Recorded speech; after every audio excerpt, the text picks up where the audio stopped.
i7 ગુજરાતનો અવાજ। નમસ્કાર દર્શક મિત્રો, i7 ન્યૂઝ ગુજરાતીની સાથે હું છું આપની સાથે પાયલ બામભણિયા। તો જોઈએ આજના મહત્વના સમાચાર।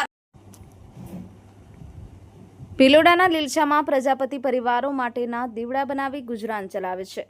માટીના દીવડા સ્વદેશી ઉજાસ ફેલાવે છે। દિવાળીની ધમાકેદાર તૈયારીઓ વચ્ચે ભારતીય પરંપરાનું દીપ પ્રાગટ્ય પણ ઉજાસ પાથરી રહ્યું છે। ત્યારે અરવલ્લીના ભિલોડા તાલુકાના લીલછા ગામમાં એક અનોખી ચળવળ જોવા મળી રહી છે, જ્યાં લગભગ 150 જેટલા પ્રજાપતિ પરિવારો દેશી માટીથી તૈયાર કરે છે દીવાઓ। આ દીવાઓ માંડવીથી માંડી અને મહાનગર સુધી પહોંચે છે। અરવલ્લી જિલ્લાના ભિલોડા તાલુકાનું લીલછા ગામના પ્રજાપતિ પરિવારો વર્ષોથી દિવાળીને સાચો અર્થ આપતી પરંપરા જીવી રાખી રહ્યા છે। અંદાજે 150 જેટલા પ્રજાપતિ પરિવારો સ્વદેશી માટીથી શુદ્ધ દીવાઓ બનાવે છે।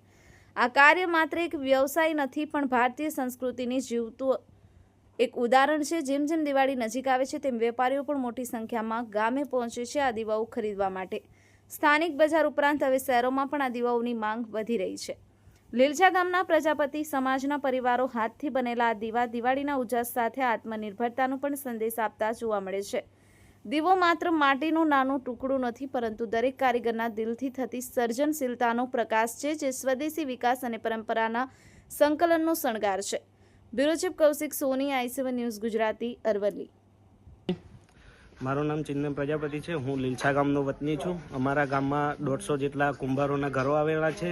તે દિવાળીના પર્વે દીવડાઓ બનાવે છે। દીવડાઓ બનાવવાની શરૂઆત દશેરાના દિવસે ચાલુ થાય છે અને આ દીવડાઓ ગુજરાતભરના દરેક ગામમાં આપવામાં આવે છે અને માટીના બનતા વાસણો પણ અમારા લીલછા ગામમાંથી દરેક ગામમાં જાય છે। મેં રમેશભાઈ માધવભાઈ પ્રજાપતિ છું। હું લીલછા ગામનો વતની છું। હું દિવાળી તહેવાર નિમિત્તે હું પ્રેરણાઓ બનાવું છું, દેશ પ્રેરણાઓ, અને દરેક ગુજરાતમાં ઘેર ઘેર વપરાય છે।